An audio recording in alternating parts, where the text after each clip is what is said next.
సంతోషంగా చెప్తాను. హల్లెలూయా. అప్పుడు ప్రశాంత్ ఈస్టర్ 1 వీక్ తీసుకొస్తున్నాను. వర్షిప్ ప్రార్థన చేశారు. దేవునికి స్తోత్రాలు చెల్లిస్తాను. దేవునికి స్తోత్రం. హల్లెలూయా. కొద్ది మందిగా ఉన్నప్పటికీ కూడా దేవుణ్ణి అంతగానో ఘనంగా మహిమపరుచున్నాం. దేవుడు మనకు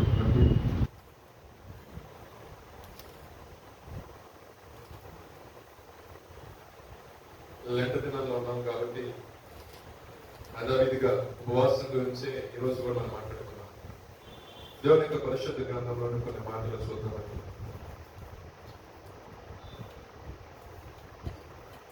మీరు బైబిల్ చదువుతున్నప్పుడు ఎప్పుడైనా ఎక్కడైనా ఎజ్రా అనే వ్యక్తి కనపడ్డాడు? ఎవరండి ఆయన?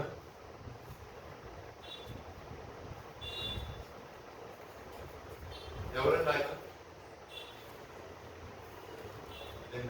అడగకూడదు ప్రశ్న అడిగాను. జాక్ పూనెన్ గారు తెలుసారా? ఎవరికైనా జాక్ పూనెన్ గారు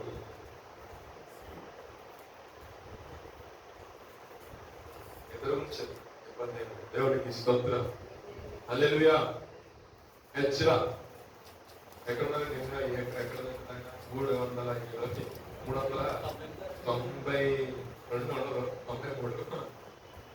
ఎజ్రా ఉంటుంది.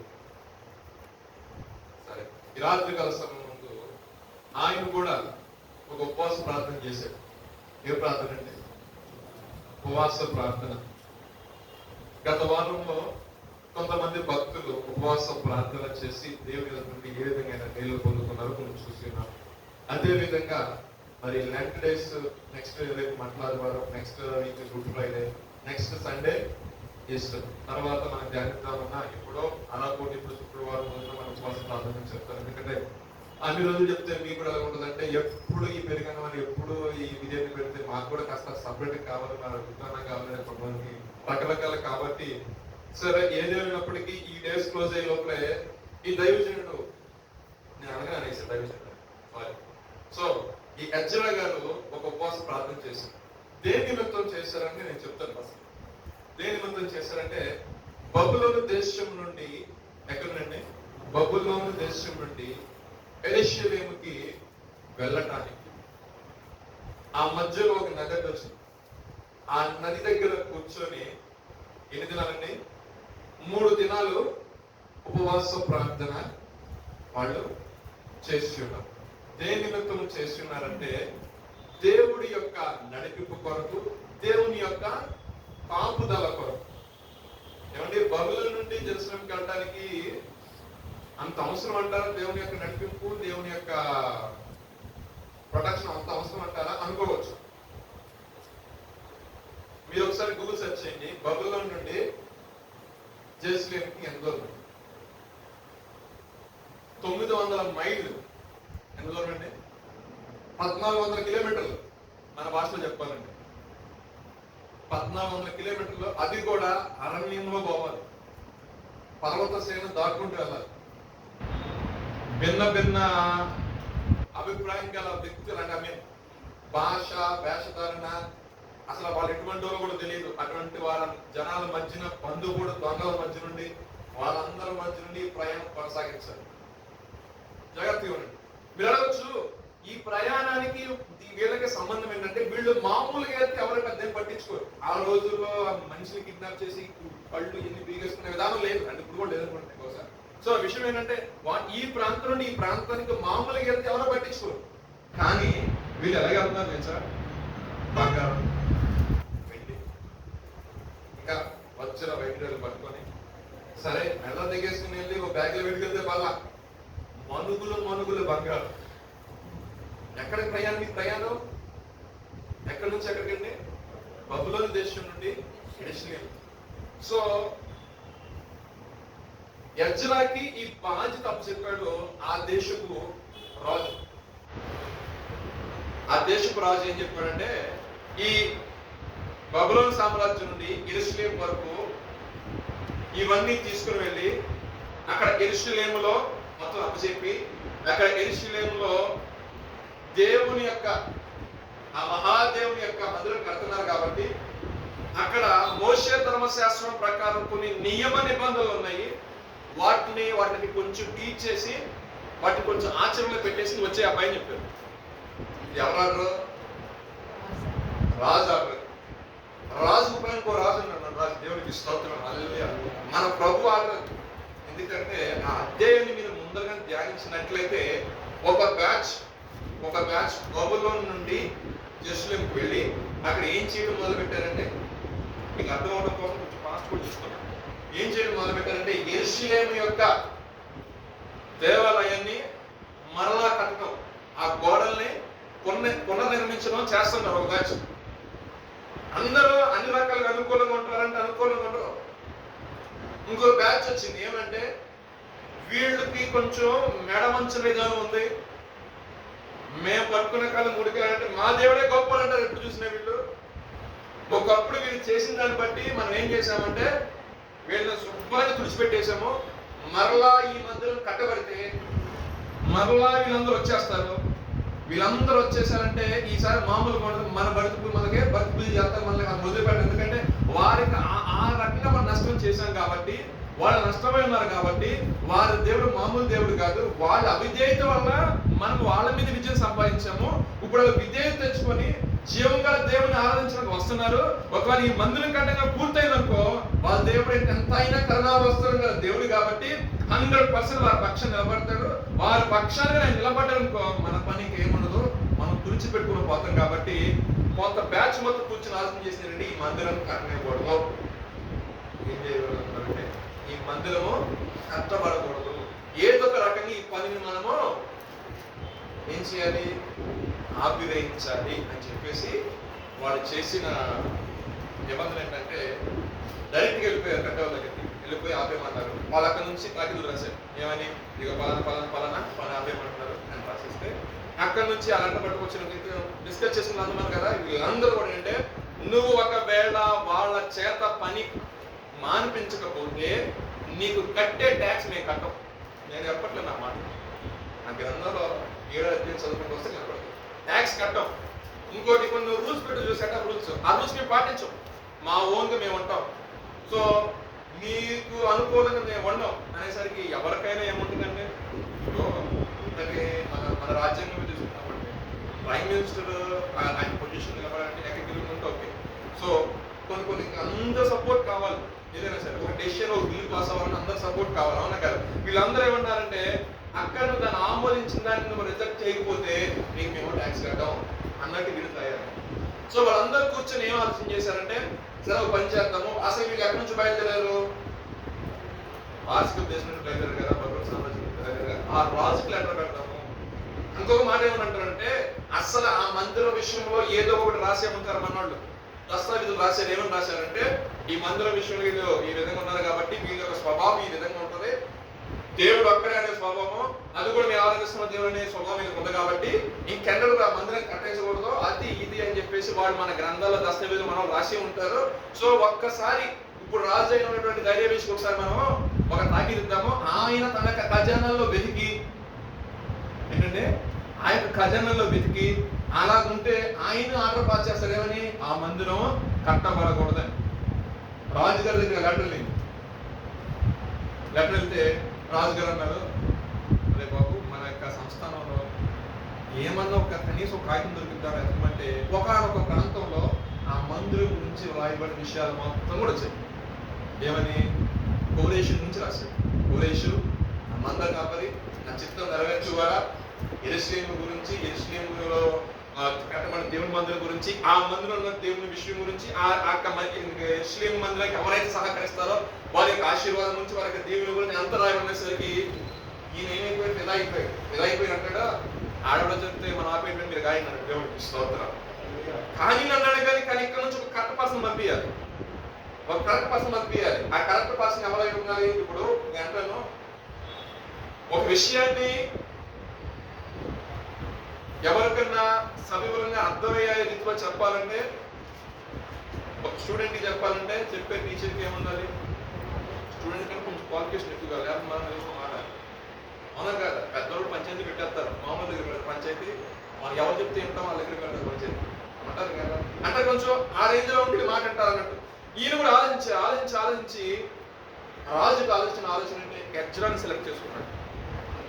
దేనికోసము? అక్కడ పని సంపూర్ణం చేయటానికి, అక్కడ స్టార్ట్ చేసిన పని ఆగకుండా సంపూర్ణం చేసి తిరిగి రావటానికి. సో ఆ విషయంలో ఎజ్రాని ఏర్పాటు చేసుకోవడం గల కారణం ఏంటంటే, కొంచెం ఇంటీరియర్ లోపలికి వెళ్తే ఆయన లేవి వంశస్థుడంట. ఏ వంశస్థుడండి? లేవీలు మాత్రమే ఏం చేయాలి? యాజక ధర్మం చేయాలి. కానీ ఇక్కడున్న గుంపులో ఎవరో లేడంట అసలు లేవి అన్నవాడు. సో అందుకోసమనే అక్కడ లేవీలకు ఏముంటది? అన్ని విషయాల్లో మంచి పట్టు ఉంటుంది. ఈయనకి బాగా ఉంది ఆ విషయంలో. ఎందుకంటే మోషే ధర్మశాస్త్ర విధుల్లో ఆయన ఆరితేరిన వ్యక్తి అంట. ఎవరు? ఎజ్రా. పరిశుద్ధ గ్రంథం రాయబడింది. సో అందుకని రాజు తను చూసినప్పుడు, ఎజ్రా కనపడినప్పుడు ఎజ్రాకి బాధ్యతను అప్పచెప్పేసరికి ఒక పక్కన రాజు గారు, పైన రాజు పైన దేవుని యొక్క చిత్తం, దేవుని యొక్క ప్రణాళిక అక్కడ కట్టబడాలి. ఎందుకంటే వారు ఆల్రెడీ మొరపెట్టారు. ఎవరు మొరపెట్టిన విషయం లాస్ట్ మనం దీని నుంచి ధ్యానించి, ఎవరు నెహెమ్యా మొరపెట్టాడు. అవునా కాదు?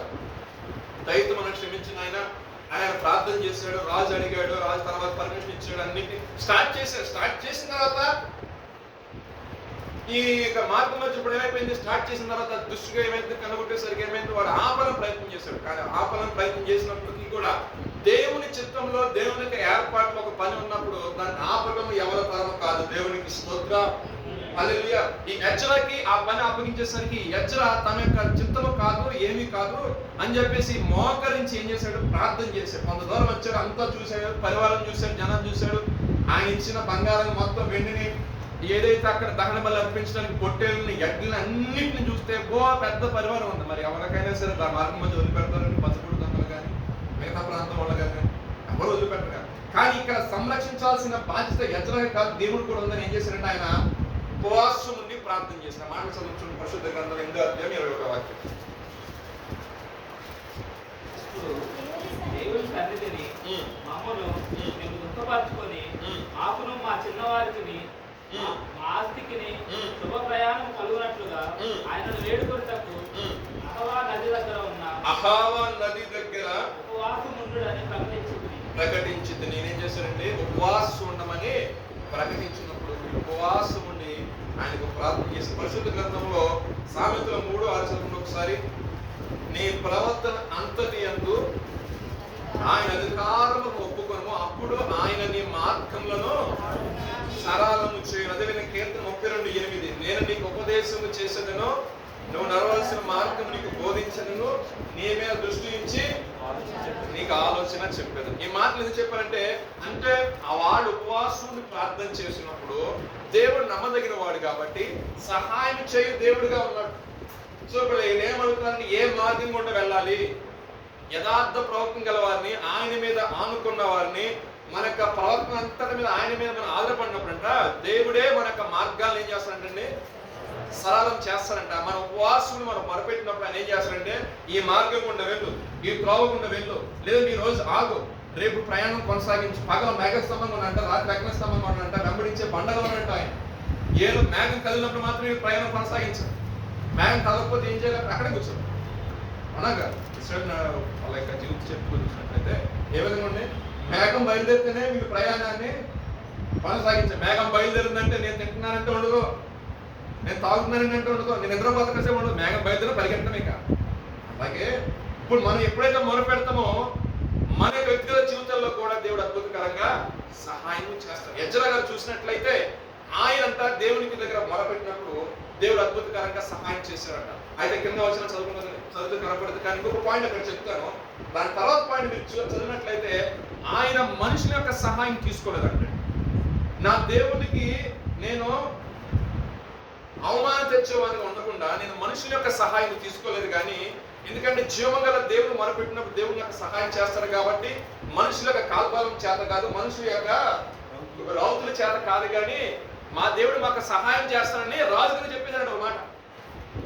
ఏమయ్యా ఎజ్రా, ఎంతమందిని తీసుకెళ్తున్నావు, ఇంత ఆస్తిని తీసుకెళ్తున్నావు, ఆ ప్రాంతానికి చేరాలంటే 1400 కిలోమీటర్లు వెళ్ళాలి, ఈ మధ్యలో బంధుకోడు దొంగలు ఉన్నారు, మరి నీకు ఏమైనా పరివారం కావాలంటే ఆయన నో అన్నాడు డైరెక్ట్ గా. మీరైతే ఏమంటారు? ప్రొటెక్షన్ అంటారంటండి, జక్కర్గిరి అంటారు. మళ్ళా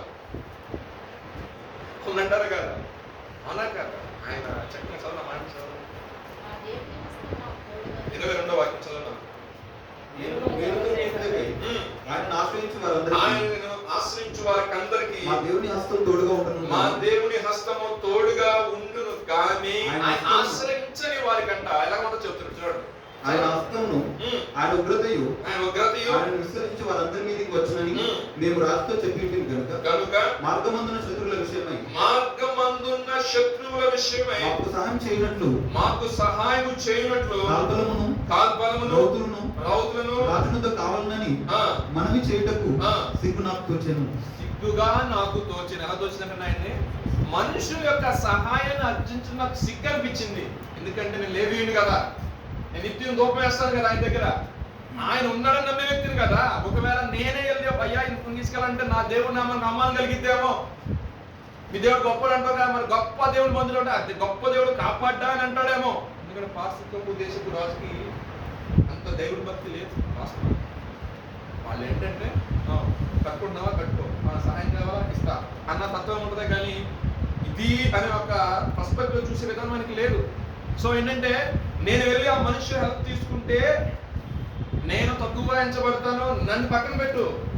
నేను ఆరాధిస్తున్న దేవుడు సర్వోన్నతుడు, సర్వశక్తిమంతుడు, సహాయం చేయవాడు, అండగా నిలిచేవాడని నువ్వు డంబంగా మాట్లాడుతాను. ఎందుకంటే ఆయన పట్ల చేసిన కార్యం బట్టి ఇప్పుడు వెళ్ళిపోయి ఆయన దగ్గర ఎలా ఉంది, సిగ్గుగా తోస్తుంది. కాబట్టి మేము కోసం ప్రార్థన చేయడం వాళ్ళు ప్రార్థన చేశారని చూడండి.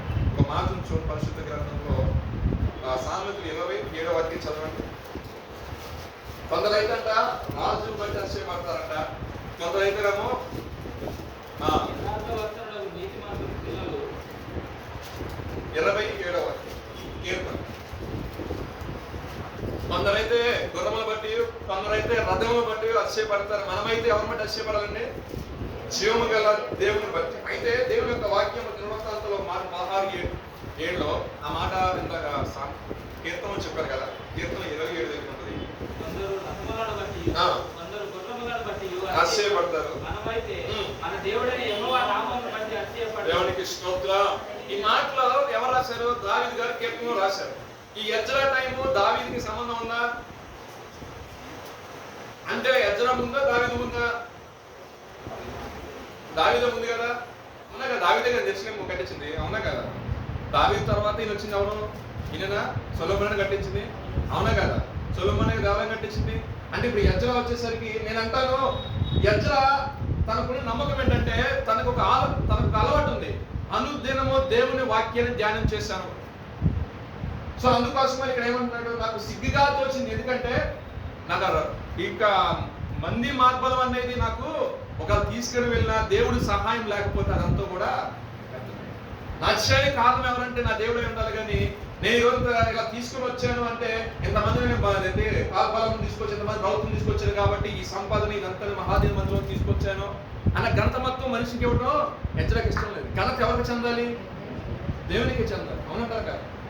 ఘనత ఎప్పుడు కూడా దేవునికి చెందాలి, మనిషికి ఎప్పుడు చెందాలి. ఒకవేళ మనిషికి ఆ ఘనత వచ్చింది అనుకోండి ఏమవుతుంది? మనిషికి శ్రమ. మనుషులు ఇప్పుడు నన్ను గణపరచండి, నలుగురు మధ్యలో 5 రోజులు గణపరిచేటప్పుడు ఒక మాట ఎప్పుడు చూసినా అంటే డబ్బా కొడతా ఉంటారు మనల్ని అంటారు, అవునా కదా?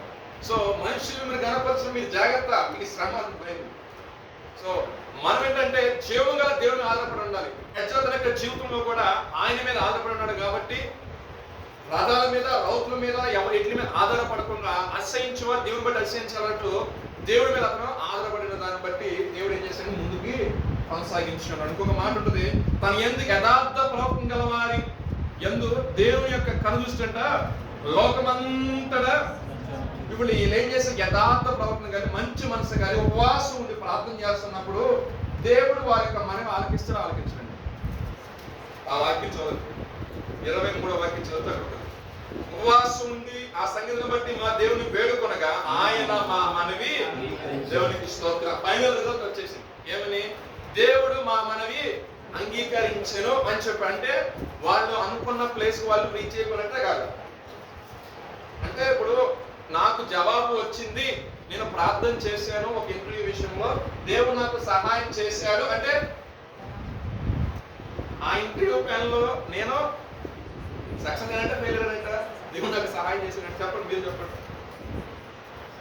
సక్సెస్ అయినట్టే కదా. ఇప్పుడు ఆయన ఏమంటున్నాడు, నాకు చదవన్నమాట, మా దేవుని వేడుకొనగా ఆయన మా మనవి అంగీకరించండి. ఏబేలు 2:12-13 చూసినట్లయితే లాస్ట్ వీక్ మనం ధ్యానం చేసాం. లాస్ట్ వీక్ మనం చదువుకున్నాం. మనమంతా మనసుపూర్వకంగా పూర్ణ మనసుతో ఆయన వైపు తిరిగినప్పుడు ఆయన ఏంటంటే ఎంతైనా కరుణావాత్సల్యం కలిగిన దేవుడు కాబట్టి జేలోసి కీడి చేయక ఏం చేస్తారంట, మేలే చేస్తారంట, మన పక్షాల నుండి సహాయం చేస్తారని మనం లాస్ట్ మెసేజ్ మనం ధ్యానించాం. సో మనం ఎప్పుడైతే ఉపవాసం ప్రార్థన చేస్తామో దేవుడు మనకి ఏం చేస్తారండి, సహాయము చేస్తారు. అదేవిధంగా యెషయా గ్రంథంలో ఒక మాట ఉంటుంది 58:9లో, వాళ్ళు మొరపెట్టగా నేను వారికి ఉత్తరం ఇచ్చి తిని అంటున్నాడు. అవునా కదా? ఇప్పుడు వాళ్ళు ఉపవాసం ఉండి ఖాళీ కూర్చున్నారా? ఉపవాసం ఉన్నప్పుడు ఏం చేయాలి? మొరపెట్టాలి. ఉపవాసం ఉన్నప్పుడు ఏం చేయాలి? దేవుడు నీ యొక్క విషయాన్ని సవివరంగా వివరిస్తూ ప్రభు యొక్క ప్రార్థనలను పాటల ద్వారా వాక్య ద్వారా అనుకోండి, ఆయన యొక్క నేత్రము లోకమొత్తం సంచారం చేస్తుంది కాబట్టి ఆయన అమూల్యమైన సహాయం మనకు అనుగ్రహించబడుతుంది. సో ఇప్పుడు అదే టైంలో ఎజ్రా మంచి మనసు కలిగి వాళ్ళందరికీ ప్రకటించారు, మీరు ఉపవాసం ఉండండి. ఎవరైతే వస్తున్నారో ఇప్పుడు మనకు బంధకాలను మనం విడిచిపెట్టాము, మన జీవంగా దేవుని కూడా మందులు కట్టగలుగుతాం కాబట్టి ఇది మన ఒక ధన్యత. అంటే ఎంకరేజ్ చేస్తున్న ఒక దైవజనుడు వస్తున్న వారిని ఎంకరేజ్ చేస్తామంటే మీరు ఉపవాసం ప్రార్థన చేయండి, ఇక మనకి ఎవరు ఆదుకుంటారు, ఎవరు లేరు, ఏం చేయడం, ఎందుకంటే అది సిగ్గుగా దోషం కాబట్టి జీవంగా దేవుడే మనకు సహాయం చేయాలి. అంటే ఇక్కడ ఫెయిత్ అనేది ఏమవుతుంది, ఇంక్రీజ్ అవుతుంది. దేవుడు పైన ఏం చెప్పాడు, వారు పెట్టిన వారంట వారు ఉపవాసం పెట్టి దేవుడు ఏం చేశారంటే సహాయము చేస్తున్నాడు. చూడండి ఒక మంచి మాట లాస్ట్ లో 8:37 ఒకసారి ఇప్పుడు అర్థం అవుతుంది. 31 అధ్యాయం, అదే అధ్యాయం అండి.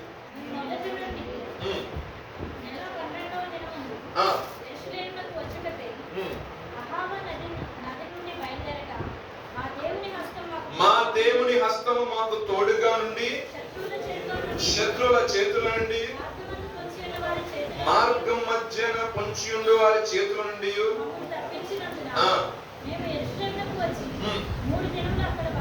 అంటే ఇప్పుడు చేసిన ప్రార్థన జవాబు ఇచ్చాడు దేవుడు. హల్లెలూయా. అంటే ఎజ్రా తన ఉపవాసం ఉండి చేసిన ప్రార్థన వృధాగా పోయిందండి. ఆయన దేవుని నుంచి ప్రార్థన చేశాడు, నాయకుడు సుఖంతో ఇంత మందిని తీసుకుని వెళ్తున్నా, అక్కడ దేవుని పని ఉంది, ఈ మార్గం మధ్యలో ఈ ట్రావెలింగ్ లో నీ యొక్క అమూల్యమైన సహాయం నాకు కావాలి. ఎందుకంటే రాజు యొక్క ఆజ్ఞ నమ్మింది, రాజు నువ్వు అడుగుతావంటే నాకే సిగ్గు అనిపించాలి, ఎందుకంటే జీవంగా దేవుడు కాబట్టి నువ్వే నాకు సహాయం చేయాలన్నప్పుడు దేవుడు అంట శత్రువు అన్నవాడు దగ్గరకు కూడా రానివ్వకుండా నేను కాపాడు కూడా కొండపడు నిద్రపడాలి. 91 ఆయన కాపాడు దోతులకి అనుక్షరం అని దేవుడు ఎలా కాపాడంటే తెలియదు, కానీ 1400 కిలోమీటర్ల ట్రావెలింగ్ లో కూడా దేవుడు అమూల్యమైన తన హస్తాన్ని వాళ్ళకు తోడుగా ఉంచి ఆయనే వారికి తోడుగా ఉండి ఆయన ఏం చేసిన యెరూషలేములోకి వాళ్ళని ఈ రాత్రి కాలంలో చెప్పాల్సిన విషయం ఏంటంటే ఎజ్రాకి సహాయం చేసిన దేవుడు మన జీవితాల్లో కూడా సహాయం చేయుటకు సమర్థుడు. మన ఉపవాసం ప్రార్థన చేసుకుంటే ఏ విషయంలో ఉపవాసం ప్రార్థన చేస్తాం ఫస్ట్ మనకు అది క్లారిటీ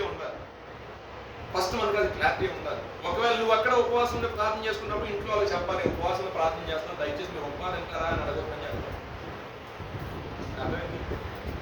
ఒకటి అమ్మ అడుగుతుంది, 2 భార్య.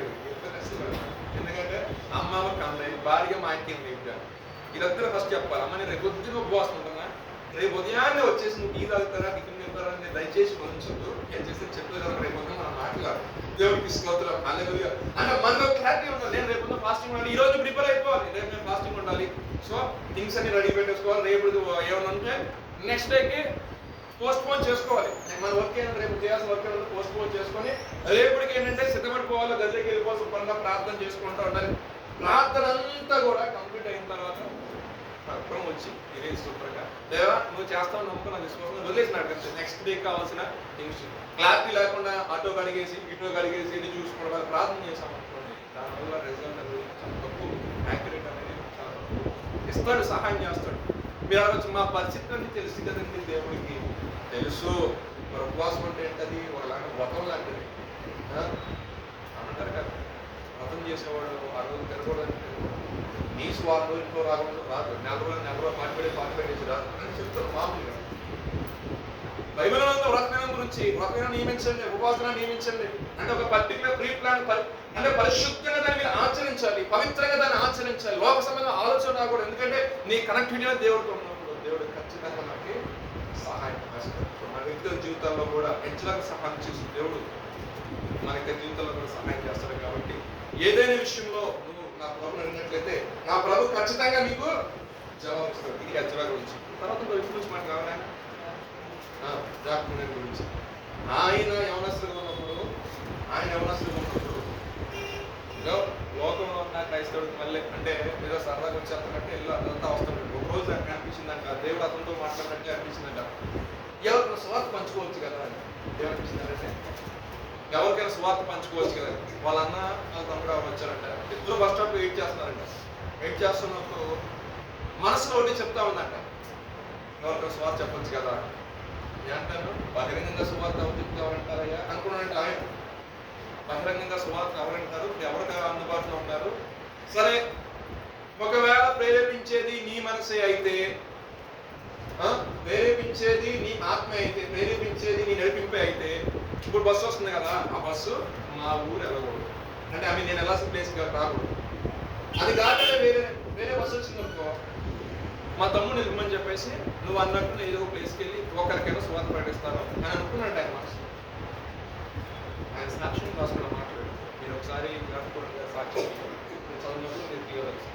బస్సు వచ్చిందంట, ఆయన అనుకున్నట్టే సత్యంగా నలుగురు బస్సు దగ్గర చూసారు. మూడు చూసరికి వేరే ప్లేస్కి బస్సు. తమ్ముడు చెప్పాడంట, దేవుడు నాకు ఎందుకు ప్రేరేపణ చేస్తాను, ప్రాంతానికి ఎక్కడ ఒక వ్యక్తి వాకించిందని. సో నేను నీతో అయితే నేను రాను కానీ వెళ్ళిపోయని చెప్పేసి ఆయన ఆ ప్లేస్ నుంచి మూవ్ అయిపోయి అందరూ సహజంగా సాయంత్రం అయ్యేసరికి ఆ ఈవినింగ్ ప్రేర్ అయిపోయిందంటే, ఈవినింగ్ ఎవరైనా సరే 8:30 అయిపోతే అందరూ కూర్చుందంటే ఆ పార్కులు అందరూ కూర్చుంది, పెద్దవాళ్ళు చిన్నవాళ్ళు సరదాగా. సో రోడ్డు పక్కన ఆయన ముందు ఏదో పార్కు నాకు వెళ్ళాడంట. వెళ్ళేసరికి ఒక ముసలాయన కూర్చున్నాడు, ఒక వృద్ధుడు కూర్చుంటే ఈయన కూడా వెళ్ళి మాట్లాడంటే, కాసేపు మాట్లాడంటే ఆ మాట ఈ మాట మాట్లాడిన తర్వాత ఇక ప్రభు అన్నట్టుగా చెప్పారంట. మనసు ప్రభు గురించి తనకు తెలిసిందంతా కూడా చెప్పాడు. ఆయన కూడా ఎంతో గొప్పగా విన్న తర్వాత ఈయనకు ఒక నమ్మకం వచ్చింది. నేను అనుకున్నాను, ఇప్పుడు నేను వెళ్తే ఎవరు వింటారయ్యా అని అనుకోలేదంట. ఒకవేళ నీ నడిపి అయితే ఎవరినొకరు ఏర్పాటు చేయనప్పుడు నేను ఆ ప్లేస్కి వెళ్ళేసరికి ఒక వృద్ధుడు గారు కూర్చున్నాడు. మా యొక్క సంభాషణ చాలా చక్కగా కొనసాగింది. నేను ప్రభుని చెప్పినప్పుడు ఆయన చక్కగా ప్రభు నుంచి విన్నాడు. సో దేవుని యొక్క నడిపింపు ఈ విధంగా ఉంటుంది. ఒకవేళ మీరు ప్రేరేపించినప్పుడు దాన్ని వాయిదా వేసి ముందరకెళ్ళే విధానంగా మీరు ఉండొద్దు. దేవుని యొక్క నడిపింపు 1-2 సార్లు పరీక్షించి పరిశీలించి తెలుసుకోండి. ఏ విషయమైనా సరే.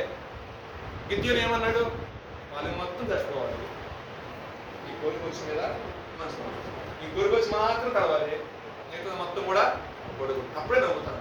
దేవుడు తన యొక్క విశ్వాసాన్ని బలపరచడానికి, ఆయన అడిగిన దాన్ని బలపరచడానికి ఏం చేశాడు, కార్యము చేశాడు.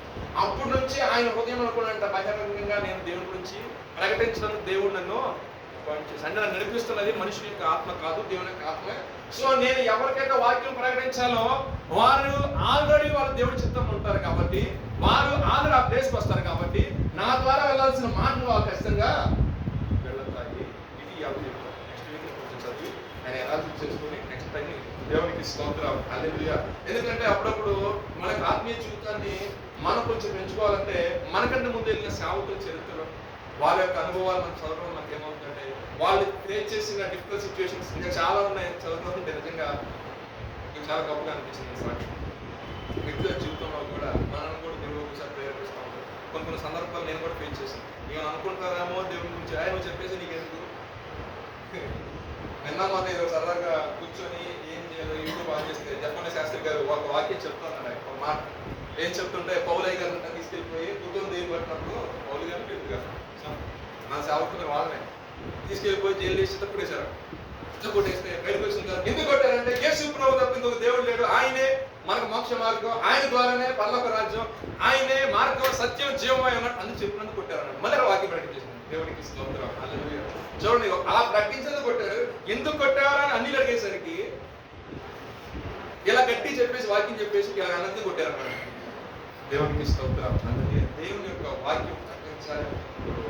మన యొక్క జీవితంలో దేవుడే ఆ మార్గాన్ని ఆశ ఉండాలి. అలాగే కనుగొట్టుకొని చెప్పాలి సార్. ప్రభు ఆత్మ పిలుపుని మాస్టర్ గారు దేవుని యొక్క ఆత్మ ఏం చేసిందండి, ప్రేరేపించి తోసుకుని వెళ్ళిపోయింది. తోసుకుని వెళ్ళిపోయేసరికి ఎక్కడికి వెళ్ళింది, రథం మీద ఒకటే లేక 100 మంది కూడా లేరు. 100 మంది కూడా లేరు. ఒక్క ఆత్మ కూడా దేవుని యొక్క దృష్టిలో చాలా విలువ. దేవుని యొక్క నడిపింపునాడు. లోకంలో ధనము ఆస్తి అంతస్తులు యెహోవా ఆశీర్వాదము చెప్పండి గట్టిగా, గట్టిగా చెప్పండి ఇంకోసారి. ఐశ్వర్యాన్ని అని మనం ఏది ఎతకాలి? ఆయన ఆశీర్వాదాన్ని ఎతకాలి. ఆయన ఆశీర్వాదం మనం పొందుకోవాలంటే ఎలా ఉండాలి? ఆయన ఏంటి యథార్థ ప్రవర్తన. అంటే ఆయన కలిగి ఉన్న వారికి సమస్తం కలుగుతుందండి, సమస్తం కలిగి ఉంటుంది. ఇప్పుడు మన యొక్క స్థితి దీన స్థితిలో ఉండొచ్చు, దౌర్భాగ్య స్థితిలో ఉండొచ్చు, కానీ దేవుడు తలుచుకుంటే ఎక్కడికైనా తీసుకెళ్తాడు. దేవుడు తలుచుకుంటే ఎక్కడ ఉన్నవాడిని ఇక్కడ తీసుకెళ్తాడు. సో మనం ఏంటంటే దీనత్వం కలిగి దేవుని యొక్క మన పవిత్రంగా ఉంటుంది. దేవుడు 100% మన విషయాల్లో ఆ దీనత్వాన్ని కలగజేసి దినాలే కలగగలరు. అర్థమైందండి? ఒక్కొక్కరు నేను చెప్తాను ఒక్కొక్కరు ఒక్కొక్క అనుభవం, ఒక వాళ్ళ జీవితంలో జరిగిన అనేక అనుభవాలు 44 మీతో షేర్ చేసుకుంటారు. అవునంటారు కదా. మీరు కూడా సిస్టర్స్ కూడా చాలా మంది మీ అనుభవాలు దేవుడి నుంచి చెప్పారు. ఈ యొక్క సాక్ష్యాన్ని మీ ద్వారా వింటున్నప్పుడు దేవుడు ఆనందపడతారు. ఫస్ట్ ఆఫ్ ఆల్ ఎందుకంటే నా కుమార్తె కాబట్టే కదా, నా ఏర్పాటు బట్టే కాబట్టే కదా, నా దైవజనుడిని ప్రేరేపించిన దాన్ని బట్టే కదా. ఇప్పుడు సేవకుడు ప్రేరేపించకుండా నీకు ఇంత నాకు ఇంత అవకాశం అవునా కదా. దైవజనుడిని దేవుడు ప్రేరేపించాలి. అవకాశం మన దగ్గర ఇట్లా చేసుకోవడం మన చేతిలో. అది ఇట్లా చేసుకుంటే ఆశీర్వాదం. లేదనుకోండి ఇంకొక ద్వారా దేవుడు ఏం చేస్తాడంటే ఆ మాటలోనే తెలియజేస్తాడు. సో మన వ్యక్తిగత జీవితంలో దేవుడు ఉపవాసం ఉన్నప్పుడు మరి కొన్ని దినాల్లో ఒక ఉపవాసం గురించి కాబట్టి ఎజ్జల నుంచి ఉపవాసం ప్రార్థన చేసుకున్నప్పుడు ఏ విషయంలో ప్రార్థన చేసినా రోషం కలిగి మనుషుల మీద ఆధారపడటం ప్రభావ ఏ విధంగా కాదు నీ మీద ఆధారపడుతున్నారు, నువ్వు ఏ రకంగా ఆధారపడుతున్నావని మనుషులు చూపించవలసిన లేదు. కానీ ఆ దేవుడు యొక్క కనుదృష్టి నేత్రాన్ని దేవుని యొక్క కనుదృష్టి ఈ లోకం మొత్తం సంచారం చేస్తుంది కాబట్టి నువ్వు ఏ స్థితిలో ఉన్నావు ఆయన ఎరిగిన దేవుడు కాబట్టి 100% ఆయన నీకు సహాయం చేస్తాడు. దేవుడికి స్తోత్రం. దేవుడు కలిగి మాట గురించి ఆశ్రయించిన దాక ప్రార్థన చేసుకుంటాను.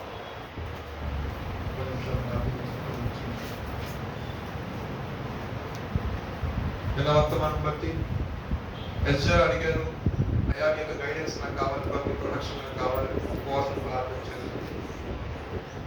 అయ్యా నా తండ్రి రాజ్యం యొక్క ఆల్బం కంటే కూడా, రౌతుల కంటే కూడా, మనుషుల యొక్క సహాయం కంటే కూడా మీ సహాయం గొప్పగా ఇచ్చి రాజుగా చెప్తే తప్పు చేయకూడదని నాకు సిగ్గుగా అది అనిపించి నేను ఎటువంటి సహాయం ఎటువంటి పరివారం నేను రాజుని అడగలేదు. నీ సహాయం నాకు చేయమని ప్రార్థన చేస్తున్నాను.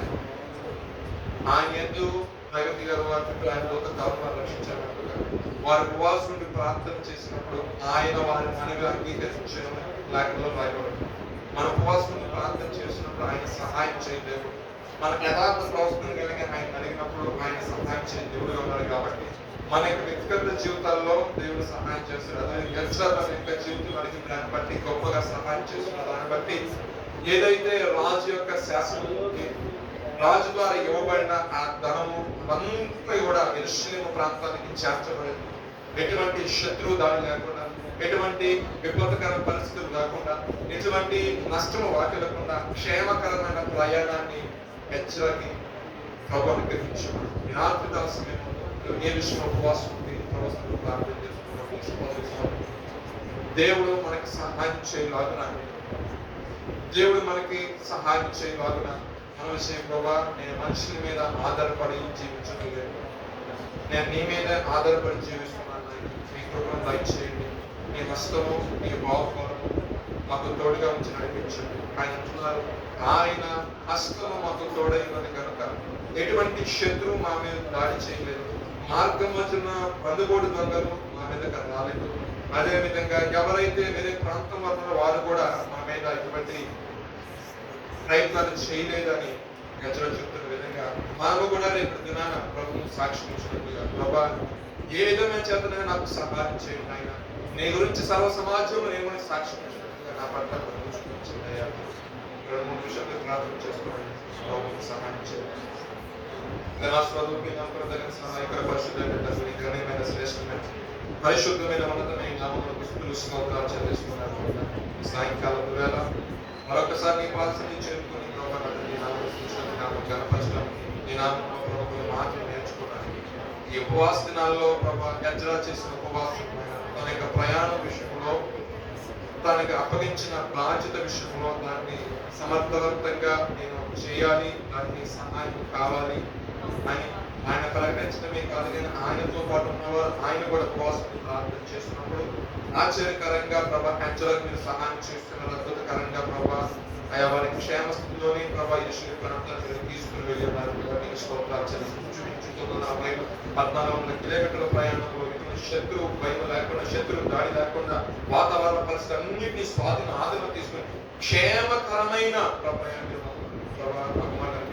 ఆత్మీయ జీవితంలో ఆయన్ని చేరుకునే వరకు ప్రభావ మేము ప్రయాణం కొనసాగిస్తుండగా ప్రభా నా తండ్రి ఎటువంటి శత్రు దాడికి మేము ప్రభా అయా తండ్రి ప్రభావ పడిపోకుండా ప్రభా ఎటువంటి శత్రు దాడి మా మీద లేకుండా ప్రభా ఆత్మ సంబంధంగా ప్రభా నా వరములు చూసినట్టుగా మీరు మాకు అనుగ్రహించిన దాన్ని ప్రభా శత్రువులు దోచుకుంటున్నా ప్రభా అయా నా నిరీక్షణ కలిగి ప్రభా పరిశుద్ధత కలిగి పవిత్రత కలిగి అయా నిందారహితముగా నువ్వు మాకు అనుగ్రహించిన రక్షణ భయముతో వందుతో కొనసాగించినట్టు ఆత్మ సంబంధమైన నిగుతో మీరు తృప్తిపరచండి ప్రభా పరిశుద్ధమైన జ్ఞానం పర్లోక సంబంధమైన జ్ఞానం మీరు మాకు అనుగ్రహించిన నడిపిస్తున్నాను ఒక ప్రత్యేకమైన రీతిలో 40 దినాలు చేసిన ప్రార్థన దేవుడు ఆలకించి నా మనవులతో ఆలకించి అద్భుతకరంగా మాకు సహాయం చేస్తున్న అనేక సాక్ష్యాలు ఉన్నట్లు సంఘంలో నేను సహాయం దయచేయండి నేను నిర్మిస్తున్న ప్రభావ స్థానిక దైవజనుడు ఫిలిప్ గారిని మీరు దీవించిన ఆశ్రయించండి ప్రభావ మీ చేత ఏర్పరచుకుని ప్రభావ ఇక పరిచయంలో ప్రభావ నా తండ్రి ప్రభావ ఏమొస్తున్న పరిచయం చేస్తున్నారు ప్రభావ నీ కృపాభద్రత కాపుదల ప్రభావ ఆనాడు ఎజ్రాకి ఏ విధంగా ఉంటున్నారో తండ్రి ఆ రకంగానే సంఘాన్ని ప్రభావ నా తండ్రి ప్రభావ ఏదైతే ప్రభావ నిర్దోషులుగా నిష్కలంకులుగా ప్రభావ పరిశుద్ధులుగా నిలబెట్టేంత వరకు ప్రభావ తన యొక్క ప్రయత్నంలో ప్రభావ తాను జైలు చూసినట్లుగా ప్రభావ నా తండ్రి సహాయం దాయించండి అతి ఆత్మ నడిపింపు ప్రభావ కుమారుడు అనుగ్రహించి నడిపిస్తున్నారు కుమారుడు చేస్తున్న ప్రార్థనకు మీరు ఆలకించి ప్రభావ మీరు నడిపిస్తున్న నానబట్టి స్తోత్రాలు చెల్లిస్తున్నాను ఇక సన్నిధిక పరిచయను అయా ఒకరు పురుకొలుపుకుని అనేక మంది ప్రభావ నీ సన్నిధికి సమకూర్చున్నట్లుగా అయా నీ రాజ్య వ్యాప్తి కొరకు ప్రభావ నా తండ్రి ప్రభావ అయా నందరి పాటుపడే వ్యక్తులుగా ప్రభావం మీరు ఉంచి నడిపిస్తుంది మీకు స్తోత్రాలు చెల్లిస్తున్నాను సమస్త మహిమ ఘనత ప్రభావం మీకు ఆరోపిస్తుంది ఆ ప్రభు మీ ప్రియకుమారుడు యేసుక్రీస్తు వారి పరిశుద్ధమైన నామంలో అడిగి పెడుతున్న ప్రార్థిస్తున్నాము తండ్రి యేసు రక్తం నుంచి ప్రవేశ రక్తం నుంచి యేసు నామమునకు సంపూర్ణ జయము కలుగుగాక.